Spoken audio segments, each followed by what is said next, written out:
தெரியுமா? நகை வச்சிருந்தீங்கன்னா அதை வச்சா சேர்க்கையில காசு தருவானா? இந்த எண்ணத்தை முதல்ல மாத்து. முதல்ல நீ செய்ய வேண்டியது என்ன சொன்னா, நான் அநேக ஜாதிகள் கடன் கொடுக்க மாறுவேன். நான் எப்ப மாறுவேன்? முதல்ல கடன் வாங்குறது நிறுத்தணும். அப்படின்னு சொல்லுங்க. அப்புறம் கடன் வாங்குறது நிறுத்தணும். ஆண்டவரே கடன் வாங்குறதை நிறுத்தபடியாய் எனக்கு அருள் செய்யுங்க, எனக்கு கடன் வாங்குறதை மாத்துங்க சொல்லி தேவனை கேட்கணும்.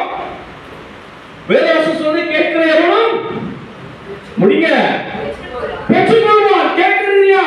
யோவான் 14:14 தேவன் வார்த்தை சொல்லி அவன் நாமத்தால் எதை கேட்டாலும் செய்வேன் சொல்லியிருக்கிறார். கேட்டியா?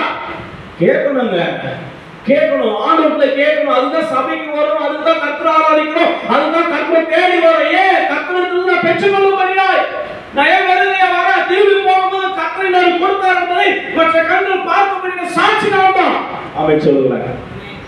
சத்தமாக சொல்லுங்க. அல்லேலூயா. அப்ப தேவனா யாருக்கு கடன் கேட்கலாம்? செட்டியார்கிட்ட போனா கடன் தெரியுமா? நகை வச்சிருந்தீங்கன்னா அதை வச்சா சேர்க்கையில காசு தருவானா? இந்த எண்ணத்தை முதல்ல மாத்து. முதல்ல நீ செய்ய வேண்டியது என்ன சொன்னா, நான் அநேக ஜாதிகள் கடன் கொடுக்க மாறுவேன். நான் எப்ப மாறுவேன்? முதல்ல கடன் வாங்குறதை நிறுத்தணும். அப்படின்னு சொல்லுங்க. அப்புறம் கடன் வாங்குறதை நிறுத்தணும். ஆண்டவரே கடன் வாங்குறதை நிறுத்தபடியாய் எனக்கு அருள் செய்யுங்க, எனக்கு கடன் வாங்குறதை மாத்துங்க சொல்லி தேவனை கேட்கணும்.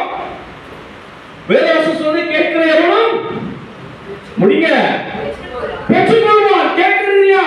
யோவான் 14:14 தேவன் வார்த்தை சொல்லி அவன் நாமத்தால் எதை கேட்டாலும் செய்வேன் சொல்லியிருக்கிறார். கேட்டியா?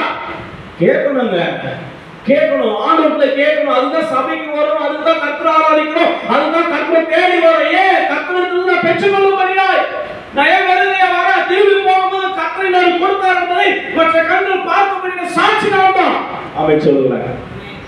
சத்தமாக சொல்லுங்க. அல்லேலூயா. அப்ப